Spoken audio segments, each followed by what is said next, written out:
सागर बंगला हा राज्यातील नवसत्ता केंद्रामधला आहे। महायुतीच्या घडामोडीचं केंद्र हा सागर बंगला असल्याचं आता पाहायला मिळतंय। उमेदवारी नाराजींची मंथरणी ही सध्या सागर बंगल्यावर सुरू आहे। सागर बंगला हा राज्यातील राजकारणाचा नवा सत्ता केंद्र झालाय। लोकसभेचे उमेदवार निश्चित करणं असो की नाराजांची मंथरणी, प्रत्येक नेता सागर बंगल्याची पायधूळ झाडताना दिसतोय। याच नव्या सत्ता केंद्रावरून आता महायुतीत आरोप प्रत्यारोपांच्या फैरी झडू लागले।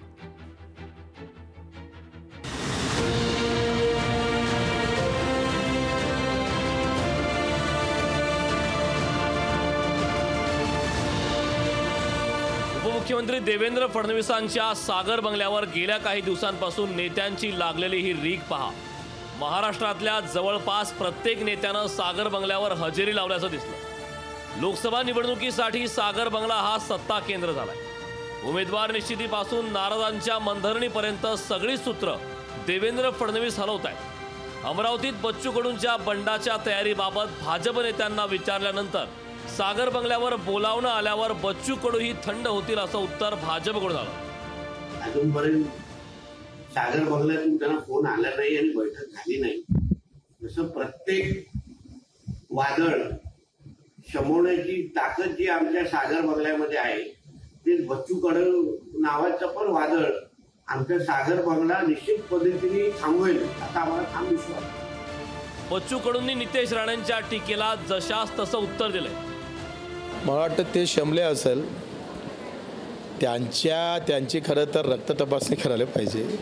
आम्ही शमणारे नाही आहे, आम्ही सागरातल्या लाटा आहे। ते राणेला माहीत नसेल कदाचित, आणि म्हणून राणेनं या बाबतीत वाच्यता करू नये। आम्ही तुम्हाला मानतोय, तुम्ही उगाच काही अधिक मिठाचा खडा टाकण्याचा प्रयत्न करू नये। बारामतीचा वाद शमता शमत नव्हता, पण देवेंद्र फडणवीसांनी सूत्र हलवल्यानंतर हर्षवर्धन पाटील, विजय शिवतारे यांच्या बंडाची तलवार मॅन झाली। राहुल कुल यांनीही माघार घेतली। भाजप विरोधात दंड थोपटणाऱ्या महादेव जानकरांनी थेट फडणवीसांना मिठी मारली। राज्याचं सत्ता केंद्र हे वर्षावरून सागर बंगल्यावर हल्लं का, अशी चर्चा आता सुरू झाली। चेतन नावरे, लोकशाही मराठी, मुंबई।